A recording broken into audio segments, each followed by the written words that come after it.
Hello and welcome to episode 26 of the podcast, The Pocket Stylist. I'm Lisa Talbot and I am thrilled today because I'm joined by Sharon Murray. And we are going to be chatting today about creating an outfit for an event, because it's always one of those kind of conversations that come up with everybody. And also there was research done a long time ago that said that ladies actually decline an invitation to an event purely because they don't know what to wear. So your conversation kind of popped up, didn't it, Sharon, originally? Let me say hello to you first. Gosh, watching this conversation. Sharon, good morning. Good morning, Lisa. How are you today? I am good. I am in very sunny Northern Ireland. It's actually got warm again. Of course it's got warm because the kids have gone back to school. Yeah, absolutely. No, and do you know what? No more rain, no nothing. And it's glorious where I am as well. So it's not always sunny in Ireland though, is it? Not always. No, but we'll have to say we were spoilt this summer. We did have that lovely real heat wave for a few weeks, but then sure we spent the whole time moaning about it was far too warm, and our Irish skin couldn't cope with it, and everybody was slowly melting, and then when it rains we'll complain that it rains, and sure we'll complain about the coronavirus. And I think as British people we do that, don't we? We kind of go, it's either glorious and it's too hot, or it's raining and it's too wet, or it's too cold, So listen, tell everybody about the dilemma you had about the event. First of all, tell us about the event, and then kind of what happened with regards to where you thought you'd like to go, because I think you've almost done a complete 360 on this. So share, and then we can have a chat about it. Okay. So my daughter finally is graduating. As anybody who has children at uni and whatever, anybody that graduated, the graduation ceremony obviously couldn't take place. So this is 18 months later. Now, as soon as she told me the date, I panicked, because the date was, I can't even bloody remember the date. Anyway, it's in a couple of weeks' time. It's the end of September. I think it's something like the 28th. So immediately I went, oh shit, what will the weather be bloody doing that day? It could be the sun splitting the trees. It could be fucking raining. It could be doing anything. And it actually reminded me, and this is when I go off on tangents, Lisa, but it reminded me years and years ago when I was invited to a wedding one Easter. And Easter's that same period where it could be in-betweeny. It could be sunny. There was an immediate panic. So the first panic was, what am I going to wear related to what the weather's going to be doing? Secondly, what can I buy if I have to buy something? What can I buy that I, of course, can wear again? Because it's not as if I go to a lot of social events. And I would like something that really doesn't cost me an awful lot of money. And I am not really a heels person or anything like that. So all this was going right in the head. So my mum is absolutely brilliant. My mum and dad are both in their 80s, but my dad had retail shops. That's what he had. Okay. Shops. So he was brought up in the retail trade from he was 14. So they are just on point. I mean, just my mother still dressed, like even my daughter goes, why does Nanny look better than you? And I'm like, thanks a lot for the confidence. The way children love to really boost you. How to pick you up. Yeah, totally. So I knew that she would be able to help out. So the first thing I went through, God, I went through that many, I can't remember. But at one stage anyway, I thought about a trouser suit. You can't really go wrong with a trouser suit. So I did post on Facebook, which is, I think, where this all kicked off. Exactly, yep. So I did a whole, I'm going to graduate. Oh no, what did I do? I think I asked, did anybody know where to get a winey coloured maroon jumpsuit or trouser suit, because that's what my mum suggested. She said, what about getting like a wine coloured, because that's a colour that you could make summery or you could darken it down if you had to. And I was like, good idea. I did wonder why you focused on that colour actually, because when obviously it was like maroon, and I thought, it must be one of your favourite colours or something like that. But you know what's really interesting? You've absolutely highlighted the first thing that sprung to mind, not about, wow, my daughter's graduating, it's going to be lovely. You went, oh crap, what am I going to wear? What's the weather going to be like? You know, what do I wear? Do I buy something new? Have I got the shoes to wear with it? Do I use something that's in my existing wardrobe? And what's really interesting, that is exactly the same dilemmas that hits everybody when they talk about an event, especially, you know, at that kind of mid-season and not, you know, that mid-weather. If it's freezing cold, you know what you're going to do in the middle of December. If it's June, you can kind of edge your bets a little bit. So go on, carry on then your story. So then you kind of settled on kind of initially a maroon suit, didn't you? And I think I even said to you, be careful that it's not too formal, because a two-piece suit is a little bit more structured. It's quite classic, but you know, you can still twist it to create a more casual look. So then what happened? So then I couldn't find anywhere on the internet a maroon suit that I wanted, because in my head, I would have loved to have gone down the very tapered, tailored route. Yeah. But I have to remember that the frame that I have now is not the frame that I had for about 40 odd years of my life, and I could have worn things like that. And I thought, I'm going to look like a sack of potatoes trying to get into this bloody tailored suit. So I was going to go for the very loose, because I see that these more boxy, the relaxed look, jackets and things are in. I thought I'll try that. So I looked and I thought, no, this isn't happening, and I just couldn't see anything. So I decided to go on. I'm a wee bit of a fan at the minute of Oliver Bonas. Yep. And I went on and thought, I'll look and see what's in their sale. So they had a black jumpsuit, and I thought, oh my God, that's it. That answers everything. In the sale, reduced. Let's go for a black jumpsuit. And I had a wee bit of a panic over my stomach in the black jumpsuit, but the good thing was it had like a tie at the front, and I thought that'll disguise anything that's happening in that area. Just a quick question. Did you then go for the jumpsuit because you loved it, or because of the price tag? Because that's another thing people look at. They go, oh, actually, I'll kind of go with that because it's in my budget, and there's nothing wrong in that. I just wonder what you homed in on that jumpsuit. I think it was probably both. Okay. I think it was firstly the idea of, I can just put on this jumpsuit, it's really easy. I don't have to think of, because a trouser suit, then you're going to have to think of what top's going to go with it, and it was all getting very complicated. Whereas a jumpsuit, you know, you just stick it on and that's it, and hope to God that you don't have to go to the toilet the whole day, because there's a whole issue trying to get back out of it again. And then that's why the dress is such an unsung hero. Same thing, one garment, underwear and whatever, but exactly. And then the price was a bonus. It was a Brucey bonus. So I went, oh my God, brilliant, this is going to solve everything. So the jumpsuit came, and I thought, wait till you see, I'll put this on, this is going to be horrendous. There's no way I'd be so lucky, because it was really well reduced. So I put it on, and I went, oh. Sorry, go ahead. What fabric was the jumpsuit? Bit like a dense jersey, or was it a cotton? No, it was like, there was almost a wee bit of a satin sheen off it. It was like self-patterned. Yep. It was much nicer actually in real life than it looked, so that was all good.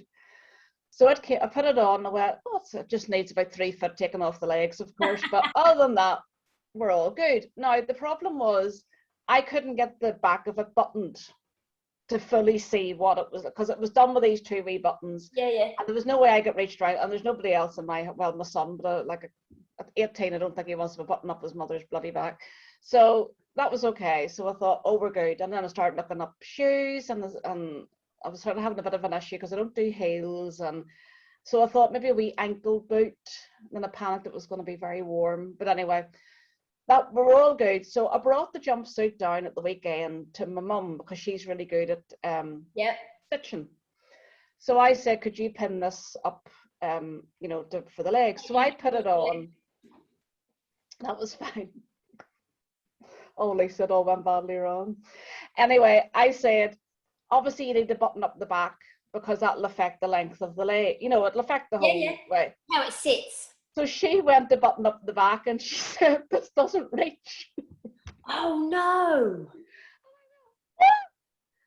And she said, I said, now, are you struggling to get the button? Because it was one of those, the wee fabric button and then a microscopic bit of elastic. Tiny little, yeah. And I mean, like, minute. She says, there's no way that elastic's going to go around that button. So anyway, then my dad, of course, came in because he has to be in the middle of it all. Because him being a tailor, he's like, yeah. I don't know who made that. Then he starts, who made that?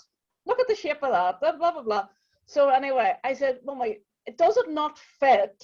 Or are you struggling just to get the button in? And she says, well, I think it might have been a bit of both. So this went on. And I said, I need to know whether this fits or not. So finally, she got the button in. There was one button halfway up and then another button at the top. So you had a bit like a teardrop effect on the back. So it sort of went, well, that's what you would think, please. In reality, I swear it looked like a sack of potatoes. So she said to me, look at the back of that. And I said, that's going back. That is fucking horrific. Yeah. I says, no wonder it was in the bloody sale. So first of all, it was pulling far too much across my back. Yeah. And it was all hanging. And you could see like your bra strap and everything. And my dad says, it was just awful. So my dad says you need to wear a black polo neck jumper underneath that. Here's me, thanks very much. That's helpful. But it was a lovely shape and all. So I was like, oh, bloody great now. Back to square one. This is in a couple of weeks. What the hell am I going to wear? Blah, blah, blah. So that was all right. Do you know what you have done though? Excuse me. You've given yourself plenty of time. And that's one of the good things. If you give yourself time, you've got time to either try things on or go to the shops. And that does alleviate some of the panic. Oh yeah, God, definitely. And especially because I knew I probably would be ordering stuff online. And then sometimes for Northern Ireland, it takes, we have to allow, because they have to swim across the channel. Next day delivery just doesn't exist in this country. So I had all that. So that was okay. So I came home and I went, right, let's be really sensible here, Sharon. So my mum had actually bought me a dress for my birthday in April, a lovely dress out of a shop we have here called Dunn's, which is very middle of the road, price-wise, lovely store. It comes from the south of Ireland. There's Dunn's like in every single town in Ireland. And they do some beautiful stuff. And she bought me this dress that I had hardly even worn. And I thought, you know what? That dress is really nice, really comfortable. And I had in my head that I had a shawl. I had a shawl in my head way before the jumpsuit. Because I thought, I don't really have a suitable jacket or coat. Yeah. Again, I don't know what the weather's going to be like. A shawl might solve any heat, cold issues. Yeah. And last year my partner had bought me these beautiful long, full-length tan leather boots. And I thought, you know what? That's going to look stunning. That is going to actually just answer it. I have it. It's nothing had to be bought, because it turned out then when I phoned my mother, she's, of course, my mother having everything. Oh, I have loads of shawls, like pashminas. Yes. So she had the exact color that I wanted. Can I actually display it all for you now? I should have put it on. So in the end I went, oh my God, why didn't I think of all that? The dress was there, the boots were there, nothing had to be bought. I'm comfortable in it. I sent it to my daughter, having a panic. She was going to do a whole, oh God, you're not wearing that. And she went, that's lovely. So thank God for that. And do you know what's really interesting? After the initial panic, which was, and this is where this happens to so many different ladies. And so after the initial panic of, oh my God, I've got an invitation to the graduation, you then almost went into overdrive of, right, again, like we said, what's the weather going to be like? What am I going to wear? Where can I find it? Do I need shoes? Can I have a matching handbag? All that type of thing. You then went, right, okay, I'm going to go down the road of a suit. So you kind of looked at that. Then you realised that actually that's probably not going to work for your shape, and also you couldn't find that kind of look. But you've said it a couple of times. What's really interesting, what's in my head, and I've picked that up twice.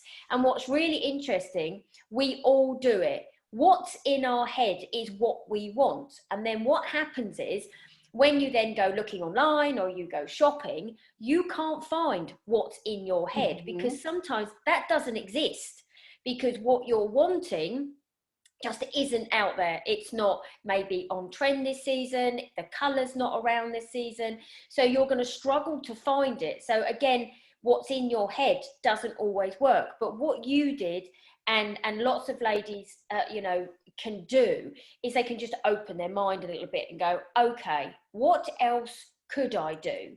But what's really interesting, you then went down the road of the jumpsuit. But what's really interesting, you had everything you needed in your own wardrobe. And but that's where, if you think about it, the initial panic sent you on a completely different path of what can I wear? Whereas actually, yes, listen, we all know that having something new makes us feel good. It's just common practice. But actually, if you'd kind of gone, right, just stop for a minute, have I got anything in my wardrobe? Because over the past 18 months, nobody's really been anywhere of any substance. All right, we're doing it now, but nobody's been anywhere. So some of those beautiful dresses or jumpsuits, or, you know, if you are that kind of formal suit kind of look, you like that. A lot of that hasn't even had an airing. So in some occasions now, it's not like you could say, oh, I wore that dress to so-and-so's wedding, but I wore that dress to the leaving do of, I don't know, Joanna, because it's not, no one's been anywhere. So these beautiful garments that we've got, it's all about sometimes falling back in love with the garments that we've actually already got. And in some cases, just tweaking them, like you've done with the brown boots and the pashmina, just tweaking them to suit a different purpose. Because, and it's so, every lady is probably the same. They've always got something in there. It's just about looking at it as well, seeing if it's there, but then looking at it in a different light. So, and you just said, you know, your daughter said how lovely it looks. So now I'm assuming you're now looking forward to the graduation because you've got the outfit nailed. Totally. And I know I'm going to be really comfortable in it because it's totally me. There you are. But I think one of the things, and exactly as you say, Lisa, as soon as she said that the graduation, I immediately, because I don't get dressed up. I'm not really a dressy uppy person. Yep. I just immediately assumed that I had nothing in my wardrobe that was dressy enough to wear. And like that dress that I am wearing is not a dressy dress. You know, it's the sort of dress you see people wearing with, you know, the way you see a lot of people wearing dresses with white trainers. Yeah. It's one of those types of dresses. But it really did change dramatically the minute I put the boots and the pashmina on. And that was really interesting, because the last time I had worn it, I had actually worn it with white trainers. So it didn't stick in my mind as a dressy dress. Yeah. And actually, like you said, you've worn it before with white trainers. So sometimes you go back to what we spoke about in your head, you thought of the dress with white trainers. It's a bit like ladies see the shirt in their wardrobe, they wear it with the blue trousers. They don't think that actually the shirt could be worn with the jeans, or the shirt, if I tie it slightly, it could be worn with a skirt. And that's when we go into the whole kind of aspect of the capsule wardrobe, making sure that every single piece of clothing in your wardrobe works and works with other garments. But it is really interesting. I just think a lot of our mindsets sit with, I can only wear this with this, or that with that. And actually having, like you've done, all you've done is change the footwear.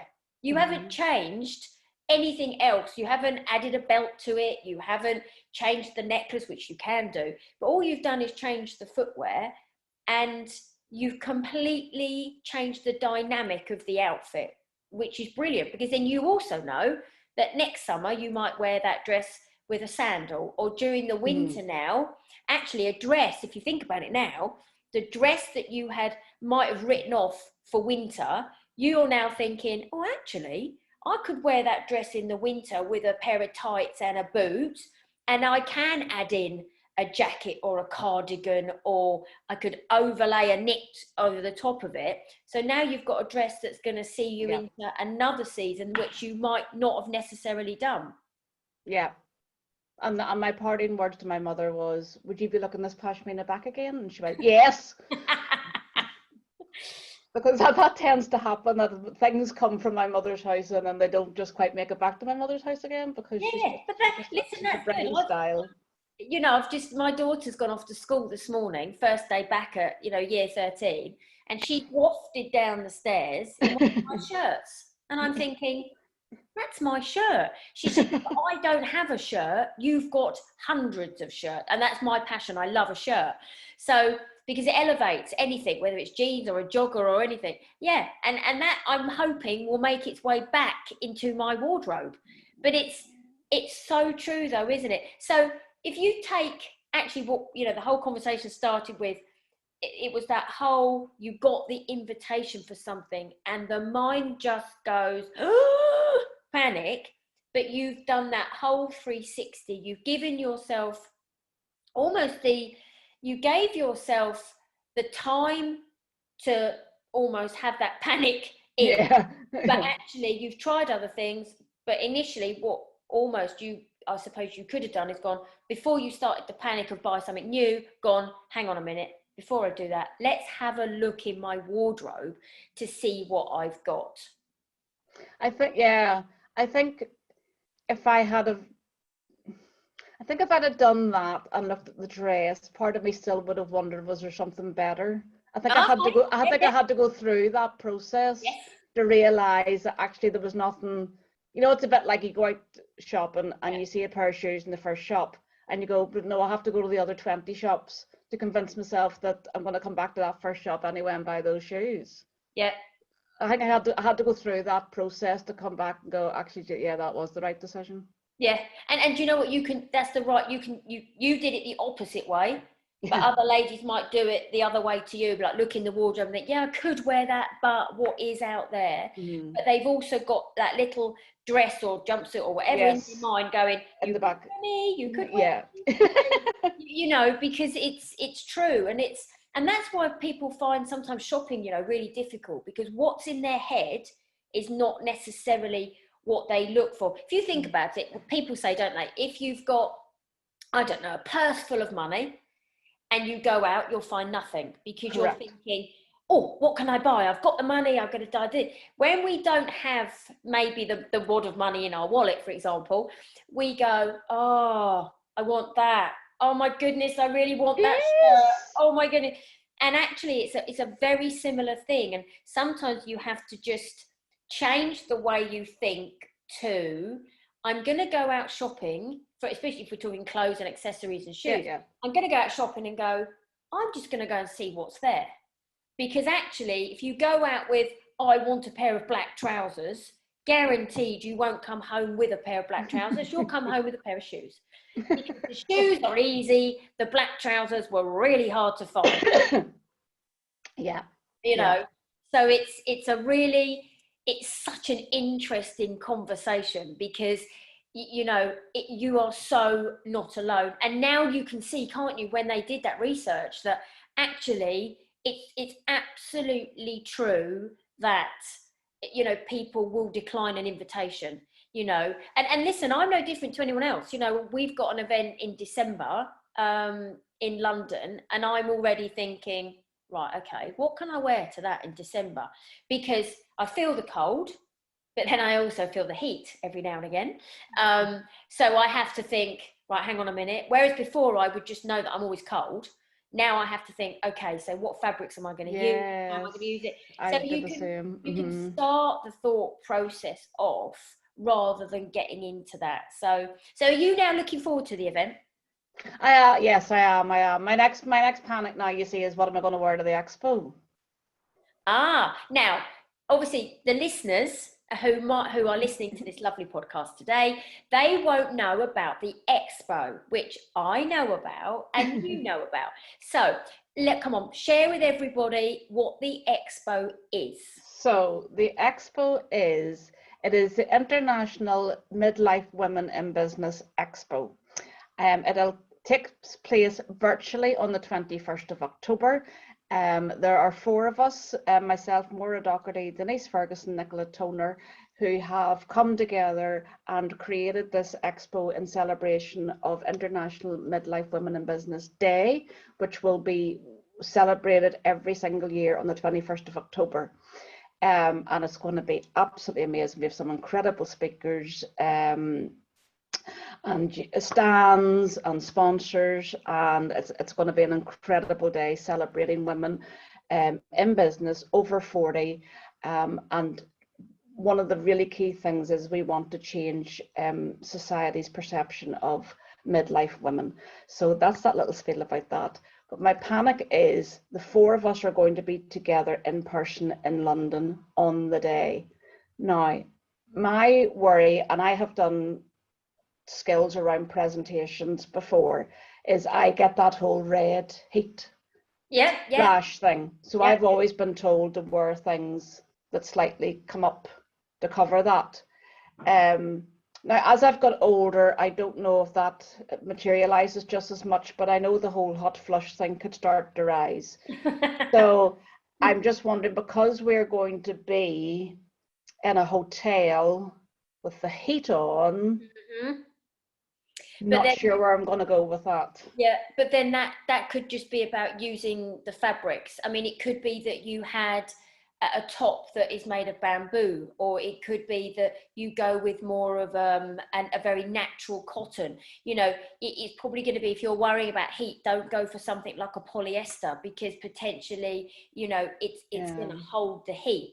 So then it's about working out, you know, you could still have a round neck if you wanted to from that perspective, but it doesn't have to be a solid round neck. It could be a very pretty shirt that's got a round neck with a tie. So if you wanted to, if you were, you know, were happy to open up your neck, because like you said, you're not quite sure if it's going to come up or not, you can have it open as a V-neck, but if it does, you can tie it back up, but it's still delicate, it's still professional, but it's all about, you know, dressing to suit your personality and not thinking, right, I'm doing the expo, so everybody attending is going to expect me to look like X, because then A, you won't feel comfortable, B, you won't enjoy it as much, because you'll be thinking, God, I might look good in a mirror, but I don't actually feel incredibly comfortable. It's about going, do you know what, if you would feel better in, I don't know,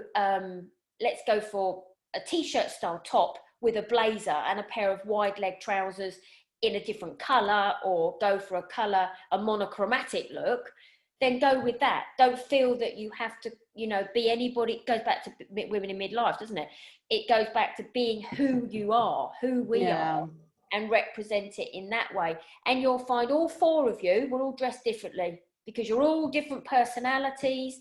You all, you know, you're doing it with the same common goal, but you're all different personalities, and you'll all have different preferences. One lady might prefer to wear a dress, one lady might prefer to wear trousers, you might go with I don't know, a skirt and a top, you know, for example. It's about that kind of thing. But again, you're doing it now, you're already thinking about it, so you're giving yourself the time to kind of work it out in your head and do it that way. So I mean they're talking about getting their hair done and getting their makeup done, and I'm thinking, well, I was just going to rock up in the morning.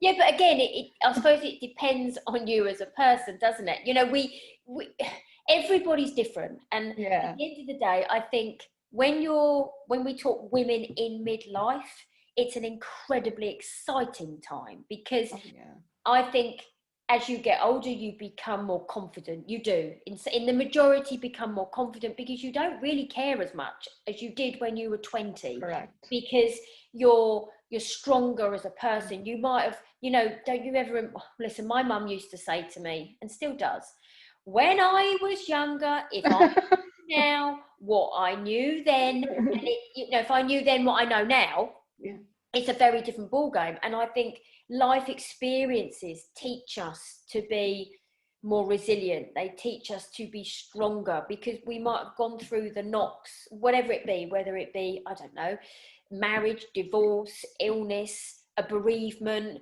anything like that. Yeah, We've totally. been around a lot longer, haven't we? So I think women in midlife are strong. I think they're powerful. And I think, you know, from a stylist point of view, wearing the clothes that make us feel good is massive. It's huge. And I think that's why a lot of people now, from a clothing point of view, go, well, do you know what? I'm going to wear what makes me happy. And it's absolutely true. You can still elevate it if you need to for the expo. You don't have to rock up in your ripped jeans and your trainers. But if you wanted to go down a trainer route, you could put it with a really lovely pair of formal trousers, like we said, a t-shirt and a blazer. Done. Yeah. If that's your style, you know. Yeah. Well, it exactly is, because I would be quite classic. So, as she sits in her jewels top. Yeah, it's quite heritage. So, Sharon, before we finish our conversation today, do you want to tell people if they're interested in coming to the expo, first of all, how can they get hold of a ticket? Yeah, so probably the best thing to do is to go onto our website, which is www.midlifewomeninbusiness, all one word, .co.uk. Tickets start from just £30, which is just like a no-brainer. It's good, isn't it? It is so good. Because you're going to get workshops and celebrity speakers, and I think we're announcing one of the speakers today, possibly, or this week anyway. Or you say you can get a stand, and the virtual stands are amazing. So that would be the best way, is to go onto the website, because all the information's there. And then if you want more, you can email into the email address is there, and that brings you sort of into a process then, because there's each of us are looking after different sections. So that would be that way. And then about me, myself. I was going to say, how do people get in contact with you from your business point of view? So I'm a LinkedIn coach. So I coach freelancers, entrepreneurs, and small business owners on how to attract clients on LinkedIn. So the best way to get in touch with me, if that's something that you're interested in, is just send me a message on LinkedIn. And if you put a little note in with it, just to say how you know me or how you heard about me, would be great, because I'm getting a wee bit more picky as to who I bring into my world. What they could say, I was listening to your I was listening to your lovely chat with Lisa Talbot. I was actually quite sensible today. This is very not like me, Lisa. I know, but it's been lovely. But you know, we've had such a giggle along the way. But we've chatted about the things which it causes ladies so much stress and worry about finding an outfit. So I have been so thrilled to have you on my podcast. Thank you so much for coming. And I will look forward to seeing you again soon. Thank you so much, Sharon. And I'll send you photographs of the graduation. Oh, yes, please. Yes, please. Thank you, Sharon. Thank you so much. Take care. Bye. Bye.